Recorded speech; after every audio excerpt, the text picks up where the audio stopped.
Queridos, a paz do Senhor Jesus, sejam todos bem-vindos à aula de número 22 do nosso curso Introdução ao Novo Testamento, parte 1, período interbíblico. A aula de hoje nós vamos dar continuidade àquele raciocínio histórico, né? Lembra que na aula de número 20, se eu não estiver enganado aqui, a aula de número 20, nós falamos de João Hircano, né? Do seu governo, o tempo que ele ficou no poder, os benefícios políticos que ele trouxe para a Judéia e os problemas também que João Hircano enfrentou e trouxe aquela rixa entre fariseus e saduceus. Na aula passada nós falamos sobre lei e tradição. Se você não assistiu a aula passada, assista. Se você assistiu e ainda ficou com dúvida, assista de novo, faça uma pesquisa e se aprofunda mais e mais, ok? Eu estou sendo o mais seletivo possível. Ah, pastor, eu li o livro do Joséfo ou de algum historiador aí, e tem muito mais coisa que o senhor não falou. Cara, é lógico, é lógico. Nosso objetivo aqui é ser o mais seletivo possível. Se eu for tratar aqui dos detalhes de tudo que aconteceu, nós vamos perder o foco. Lembre que o nosso objetivo é tocar nos principais pontos que tem a ver com o povo judeu. Então, não tem como falar de todas as lideranças do período interbíblico, não tem como falar de todos os eventos que estavam acontecendo no mundo. E eu espero que você também não tenha uma mente limitada de acreditar que esse evento que eu estou falando aqui, ou esses eventos, são únicos na história. Não. Nesse mesmo período, nós temos outros povos, outros poderes aparecendo no cenário mundial, inclusive o Império Romano, né? O poder romano, ele vinha crescendo, daqui a pouco nós vamos falar do Império Romano, que o Império Romano ali no ano 63 a.C., ele vai para a Judéia, para a Palestina, e nós teremos aí um contato dos romanos com os judeus, com os sírios, né, com os seleucidas, ok? Por enquanto ainda os romanos não estão atuando naquelas áreas ou essas áreas que nós estudamos até o momento. Lembra que eu falei que os romanos vão ter contato com os judeus ali em 63, né, quando o Pompeu vai de fato invadir aquela região da Judéia. E hoje nós vamos falar do ano 104, né, 104, 103, 105 antes de Cristo, ao ano 67, exatamente isso. No final da aula de hoje, nós já estaremos no ano 67 antes de Cristo. Lembra lá na primeira aula, quando eu expliquei sobre o que é o período interbíblico? Eu falei que é um período de 400 anos de história. Exatamente. Final da aula de hoje, nós já vamos estar aí faltando 67 anos para que Cristo apareça, mas ainda tem algumas aulas para eu compartilhar. Eu ainda preciso ensinar você sobre sinagoga, preciso ensinar você sobre os grupos religiosos. Nós demos apenas uma pitaquinha aqui sobre os fariseus, sobre os saduceus. Eu ainda preciso falar com você a respeito do sinédrio, a respeito das moedas, várias coisas que nós vamos tratar aqui para nós entrarmos no Novo Testamento com uma mente é, estruturada, ok? Então vamos para a aula de hoje. E a aula de hoje ela traz uma lição muito importante. Eu já quero falar dessa lição. Eu acho que a igreja, o povo de Deus num todo, aqui nós estamos tratando do povo de Deus, os judeus, mas trazendo para os dias atuais, a igreja ela enfrenta alguns problemas e em dado momento o povo de Deus ele se preocupa muito com o que vem de fora e de fato nós precisamos nos preocupar com o que vem de fora. O que vem de fora, o povo de Deus sempre foi tentado, né, pelas coisas que vêm de fora. Porém, é mais difícil do que o que vem de fora é quando o mal vem de dentro, cara. Quando vem de dentro é um problema e é exatamente isso que nós vamos aprender nesse período aí dos governantes, dos líderes asmoneus, beleza? Nós paramos em João Hircano. Quando João Hircano morre, né, o filho de Simão, João Hircano, maior expansionista da dinastia Asmoneia. Quando João Hircano ele morre, quem assume o poder? É exatamente isso que nós vamos falar hoje, os principais pontos depois da morte de João Hircano. O João Hircano ele morre, quem vai assumir o poder é um dos seus filhos, chamado Aristóbulo I. Aristóbulo I. Quando Aristóbulo I assume a liderança, ele vai tomar algumas atitudes que vai marcar a sua liderança. O Aristóbulo I, ele liderou o povo judeu em um curto período, por apenas um ano, ele ficou na liderança. O seu pai, João Hircano, antes de morrer, deixou um testamento, um documento, falando da vontade de João Hircano. A vontade de João Hircano era que a sua esposa liderasse a nação e que Aristóbulo fosse o sacerdote. Porém, quando João Hircano morre, o Aristóbulo I, ele manda prender os seus irmãos, exceto um dos seus irmãos chamado Antígono, tá? E ele manda prender a sua mãe. Esse cara vai deixar a própria mãe presa e vai deixar ela morrer de fome. Exatamente isso. O cara vai mandar prender a própria mãe e vai permitir que a mãe morra de fome no cativeiro, em um cárcere. Cara, é a sede do poder.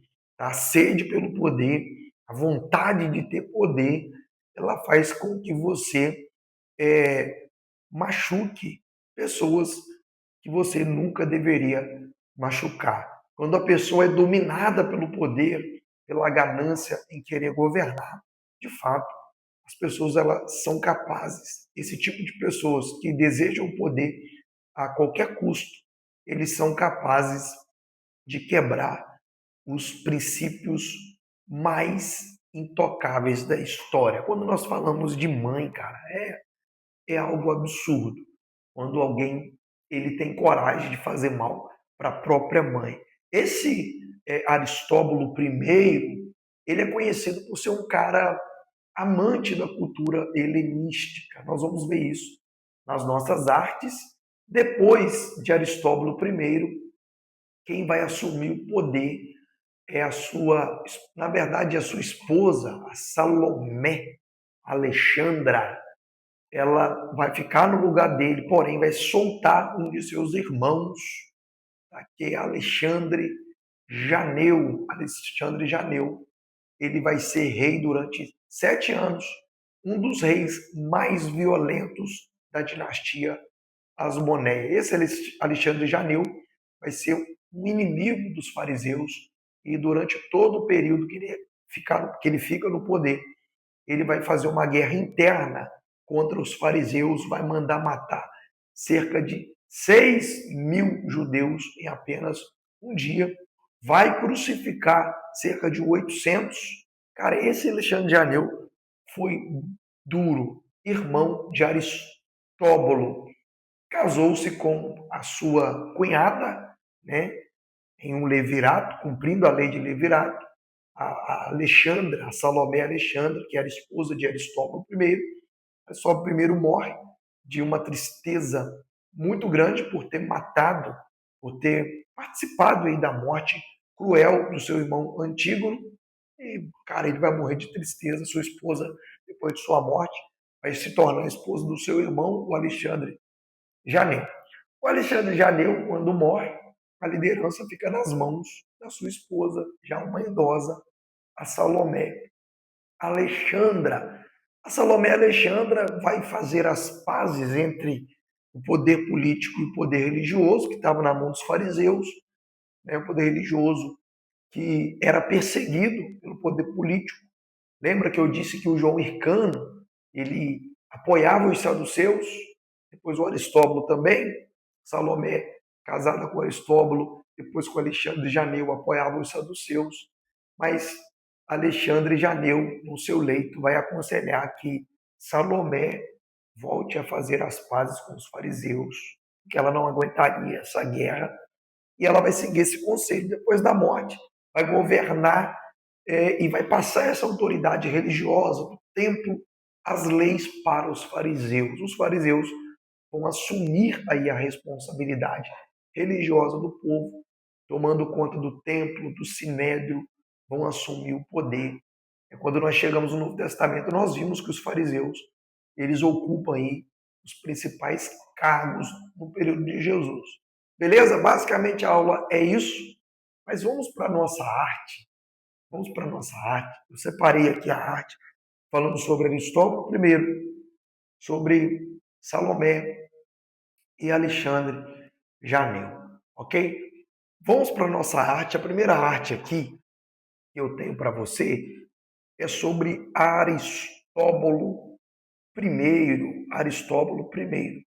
o filho cruel e o primeiro rei, líder da dinastia Asmoneia, que morreu com a tradição, ou perdão, líder da dinastia Asmoneia, que rompeu com a tradição, assumiu o título de rei e deixou um legado de violência e controvérsia. Esse cara, ele se intitulou, auto-intitulou rei. Vamos lá. O golpe familiar. Primeira imagem. Aristóbulo rejeitou o testamento de seu pai, João Hircano. Tomou o poder absoluto, jogou a própria mãe na prisão, onde a deixou morrer de fome. Trancou 3 de seus irmãos no calabouço. O único irmão que ele poupou inicialmente foi Antígono, a que amava. Segunda imagem, o título de rei. Rompendo com toda a tradição dos macabeus, que se intitulavam apenas etnarcas ou príncipes, Aristóbulo I foi o primeiro líder asmoneu a colocar uma coroa na cabeça e se autoproclamar rei da Judéia. Para os judeus puristas, isso foi uma aberração teológica, pois o direito ao trono pertencia estritamente à linhagem de Davi, tribo de Judá, e ele era um levita. Aí nós temos acima aí um pergaminho. Ele foi o primeiro a tomar para si a realeza entre os judeus e se fez rei, sendo o primeiro que se titulou rei entre eles. José, Antiguidades Judaicas. Imagem de número 3 à sua esquerda. A helenização e a conquista. Aristóbulo era chamado de Filo-Heleno, que significa um amante da cultura grega. Militarmente, ele conquistou a região da Itureia, ao norte da Galileia, e fez com os habitantes dali o mesmo que seu pai fizera com os idumeus. Obrigou-os a se circuncidarem e a se converterem ao judaísmo à força. Imagem de número 4. A morte trágica. Devido a intrigas palacianas e calúnias, Aristóbulo acabou ordenando o assassinato de seu irmão amado, Antígono, consumido pela culpa crônica, pelo remorso e por uma grave doença interna. Ele governou por apenas um ano, de 104, segundo as nossas informações, ao ano 103 antes de Cristo, e morreu cuspindo sangue. Aí nós temos à direita uma linha do tempo, e aí está o Aristóbulo. Abaixo aqui, ó, abaixo, nós temos um trecho de José.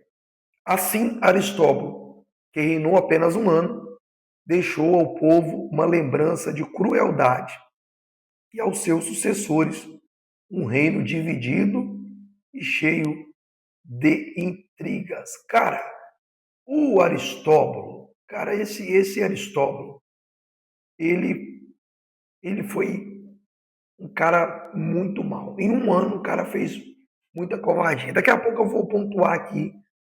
Vamos para a segunda imagem. Segunda imagem. Aula de número 22, período interbíblico. Alexandre Janel. de 103 a 76 antes de Cristo. O rei guerreiro, tirano e sangrento da dinastia Asmoneia. Imagem de número 1 à esquerda. A expansão territorial agressiva, o lado militar. Militarmente, Janeu foi um guerreiro implacável e de muito sucesso. Ele aproveitou o caos do enfraquecido Império Seleucida para expandir as fortalezas ou as fronteiras de Israel por meio de conquistas violentas. Ele conquistou quase toda a faixa litorânea da Palestina, incluindo cidades portuárias importantes como Gaza e Jope. Expandiu os territórios na Transjordânia, região leste do Rio Jordão, e na Gaulanítides, colinas de Golã. Sob o seu comando, o reino asmoneu atingiu sua maior extensão geográfica, praticamente idêntica ao tamanho do Império de Davi e Salomão. No auge do seu reinado, o reino asmoneu alcançou sua maior extensão territorial. Segunda imagem, o escândalo no templo e a guerra civil, o lado religioso. Apesar das vitórias militares do povo judeu puristas, vamos voltar aqui. Apesar das vitórias militares, o povo judeu purista o odiava. A tensão explodiu durante a festa dos tabernáculos. Nós temos algumas imagens aí, alguns pontos importantes durante o governo de Alexandre Janeu. Profanação no altar. Ao ministrar como sumo sacerdote no templo, em vez de derramar a libação de água sobre o altar, conforme a tradição oral dos fariseus exigia, Janeu, desprezando-os, derramou a água deliberadamente nos seus próprios pés, contrariando os fariseus. A revolta dos cidros. A multidão no templo ficou furiosa. Seguindo o costume da festa, o povo carregava cidras, frutas cítricas parecidas com limões grandes. Carregavam isso nas mãos. Revoltados, os judeus começaram a apedrejar Alexandre e Janeu com as cidras em pleno altar. O massacre e a guerra. Janeu ordenou que seus soldados mercenários, pisidianos, cilícios, estrangeiros pagãos, atacassem a multidão. 6.000 judeus foram massacrados dentro das dependências do templo naquele dia. Esse evento deu início a uma guerra civil interna que durou 6 anos, custou a vida de mais de 50.000 judeus. Imagem de número 3. A tradição dos fariseus e a crueldade extrema de Janeu. O desespero dos fariseus na guerra civil foi tão grande que eles pediram ajuda ao rei Seleucida, Demétrio III, um rei grego, inimigo histórico de Israel, para lutar contra o seu próprio governante. É exatamente isso que você ouviu. Os fariseus pediram ajuda a um rei Seleucida, o Demétrio III. Demétrio III invadiu a Judéia e derrotou Janeu perto de Siquém. No entanto, ao verem um rei grego prestes a dominar Jerusalém novamente, muitos judeus se arrependeram da traição, abandonaram os gregos e voltaram a apoiar Janeu por patriotismo. Demétrio recuou. A vingança dos 800 crucificados, o ponto mais macabro. Vitorioso na guerra civil, Alexandre Janeu capturou os líderes fariseus rebeldes e os levou para Jerusalém. Flávio Joséfo relata: Janeu ofereceu um grande banquete público no palácio com suas concubinas. Enquanto comia e bebia, ordenou a crucificação de 800 líderes fariseus. Para aumentar o horror, ele ordenou que as gargantas das esposas e dos filhos desses homens fossem cortadas diante dos seus olhos enquanto eles agonizavam na cruz. À sua esquerda, abaixo aqui uma ilustração de Alexandre Janeu acamado, o fim da vida. Alexandre Janeu passou os últimos anos de vida consumido pelo alcoolismo crônico, contraiu uma febre quartã, uma forma severa de malária. Ele morreu em 76 a.C., aos 49 anos, durante o cerco de uma fortaleza Transjordânia. O conselho no leito de morte.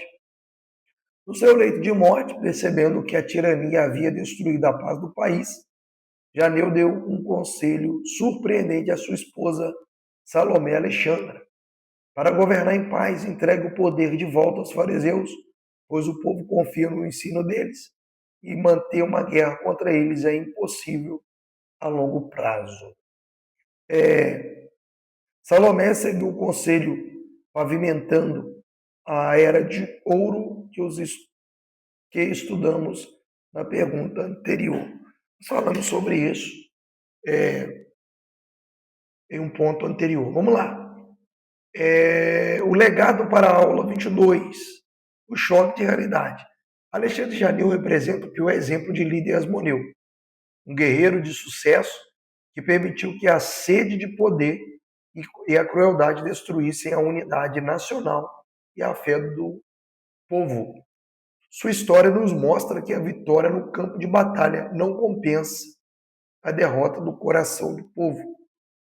Alexandre Janeu abaixo, o rei que conquistou territórios, mas perdeu a sua alma e quase destruiu a nação. Mais uma imagem, vamos para a imagem agora de Salomé, Alexandra. Depois da morte de Alexandre Janeu, Salomé Alexandra governou 76 a 67 a.C., a verdadeira era de ouro da dinastia Asmoneia. Após 27 anos de tirania, massacres e guerra civil de Alexandre Janeu, Salomé Alexandra, aos 64 anos, transformou a Judéia com diplomacia, inteligência e pacificação religiosa, moldando o cenário do Novo Testamento. Flávio José a chama de verdadeira era de ouro da dinastia Asmoneia, antiguidade judaica. Quem foi? Rainha e governante sábia que subiu ao trono aos 64 anos. Governou por 9 anos, 76 a 67, e promoveu paz, prosperidade e autoridade dos fariseus, preparando a Judéia para o cenário do Novo Testamento. Primeiro, pacificação religiosa, imagem 1, o retorno triunfal dos fariseus.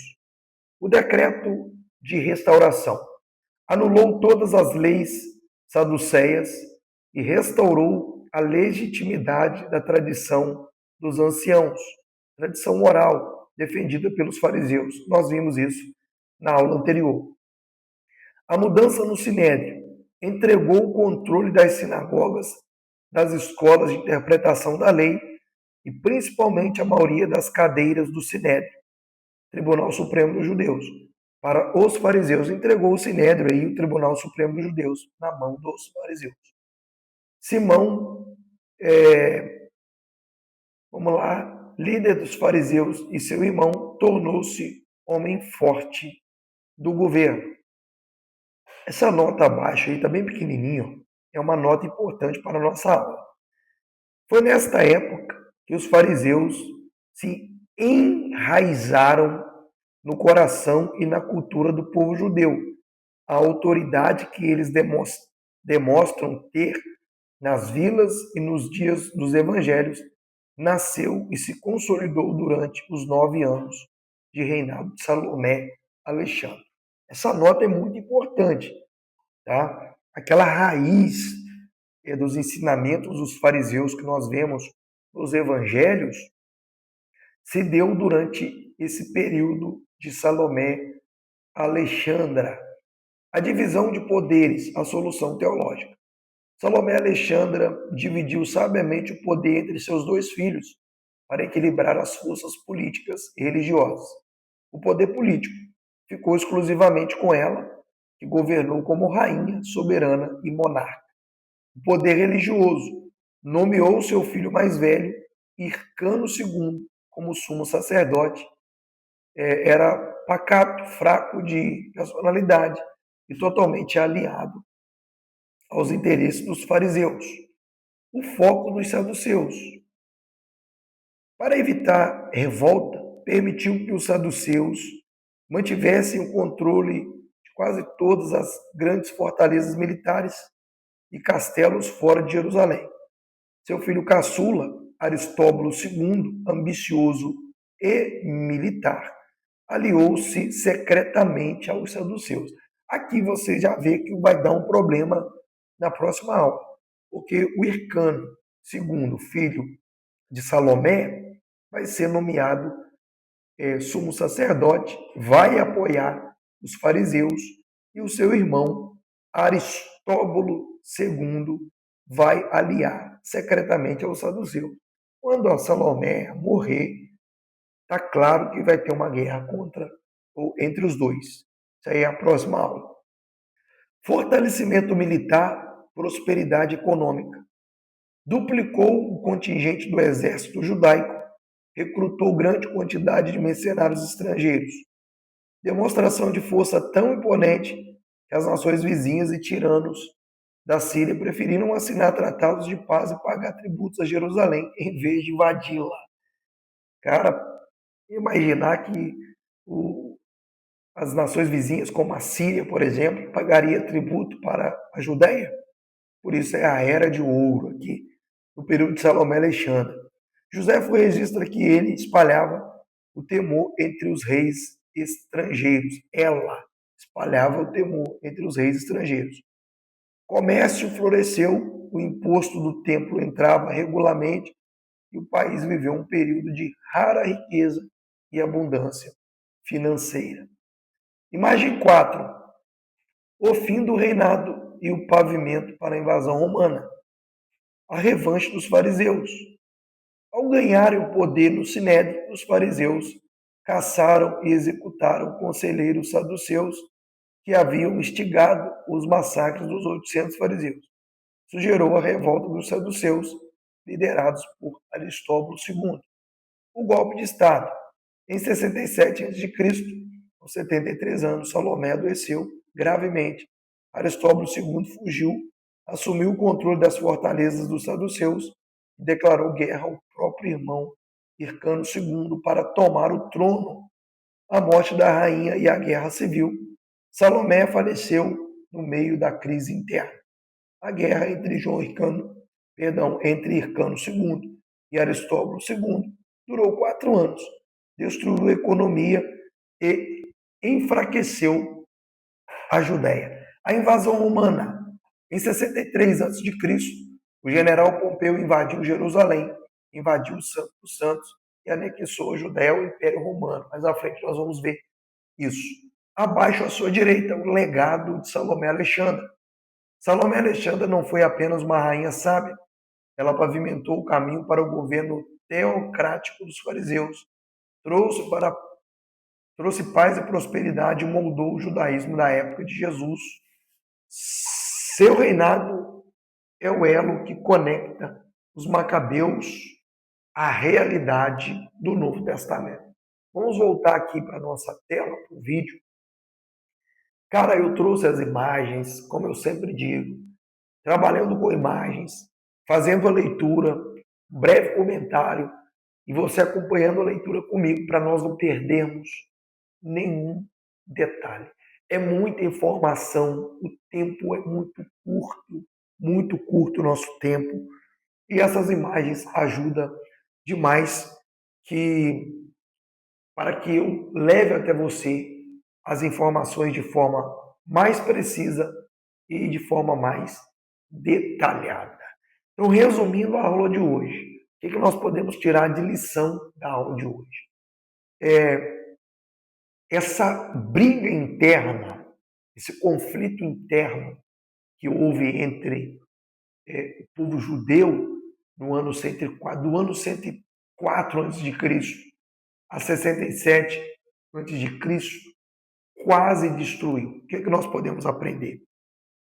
Esse conflito entre irmãos, esse conflito interno, essas guerras civis, seja ela em diálogo, um conflito, falando em uma guerra propriamente dita, vai trazer sérios danos para a economia, para a paz, para o crescimento da nação.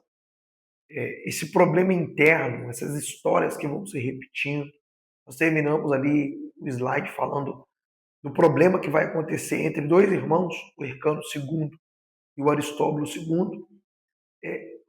O maior prejudicado é o povo judeu. Tá? O maior prejudicado é o povo judeu. Tantas atrocidades que Aristóbulo I fez, que Alexandre Janeu, cara, o Alexandre Janeu foi muito cruel, essa rivalidade entre os fariseus. Esses 9, 10 anos de Salomé, Alexandra, que o Flávio Joséfo chama de a Era de Ouro, ela entrega o poder nas mãos dos fariseus, os fariseus crescem, e esse cenário dos fariseus que nós encontramos no Novo Testamento, ele é enraizado aqui nesse período. Vale muito a pena você mergulhar nessa parte da história, ler aí o período interbíblico do professor Enéas Tognini, a história dos hebreus de Flávio Joséfo, e pesquisar na internet. Jogar esse conteúdo que eu estou fornecendo para você na IA, em alguma IA que você usa, estudando quem foi Aristóbulo I, quem foi Alexandre Janeu, quem foi Salomé. Monte uma estratégia de estudo para mim, a ordem cronológica, os principais eventos. E eu termino a aula de hoje reforçando essa ideia. Olha o problema interno. O inimigo agora, ele não vem de fora, ele vem de dentro. E quando o inimigo vem de dentro, essa destruição é quase inevitável. Que você possa aprender aí com a aula de hoje um pouco sobre esse período histórico. Na próxima aula nós vamos falar sobre Hircano II, Aristóbulo II, e vai surgir uma figura nesse tempo chamada de Herodes. Lembra que o Alexandre Janeu, o Aristóbulo I, forçou os idumeus a se circuncidarem. Lembra? Isso começou com João Hircano. Vai surgir um cara na história chamado Herodes. Esse Herodes, ele vai governar sobre o povo judeu e ele vai trazer à tona de forma muito sorrateira tudo o que o seu povo passou na mão dos judeus. O Herodes o Grande, para quem não sabe, é um idumeu, é um descendente de Esaú, um edomita. Cara, ter um edomita governando a Judéia é humilhante para o povo judeu. Quem lê Bíblia, quem estuda a Bíblia, quem está informado aí com a cultura judaica, com a Bíblia Sagrada principalmente, sabe que é um ataque direto ao ego dos judeus. Mas Herodes o Grande, ele tem um jogo político, tem jogo de cintura, sabe manobrar muito bem e vai alcançar o poder exatamente nesse período que nós estamos chegando. Então a aula de hoje, ela termina no ano 67 antes de Cristo. Na aula que vem nós vamos falar sobre Hircano II, Aristóbulo, e na outra aula sobre Herodes, quem foi Herodes. E depois à frente nós vamos continuar falando sobre alguns detalhes importantes. Sinagoga, a moeda da época, como era a vida religiosa, nós vamos entrar mais nesse quesito. Nós estamos chegando no final do nosso curso. Cara, que você possa aprender, aproveitar. É muita correria. Faz uma semana, 2 semanas, a partir de hoje, eu vou postar o vídeo daqui a pouco, que eu deixei de postar os vídeos, mas não é porque eu perdi o interesse, não, nós vamos até o final. Porque eu peguei uma semana de agenda, teve uma semana aí que eu preguei 6 vezes na semana. A semana tem 7 dias, eu preguei 6 vezes na semana. Então eu tive que preparar a mensagem e deixei de lado um pouquinho o nosso curso aqui. Só um pouquinho. E agora nós vamos voltar.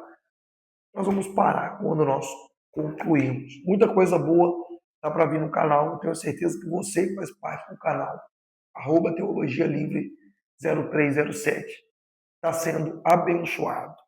Que Deus te abençoe em nome de Jesus. Até a nossa próxima aula, se assim o Senhor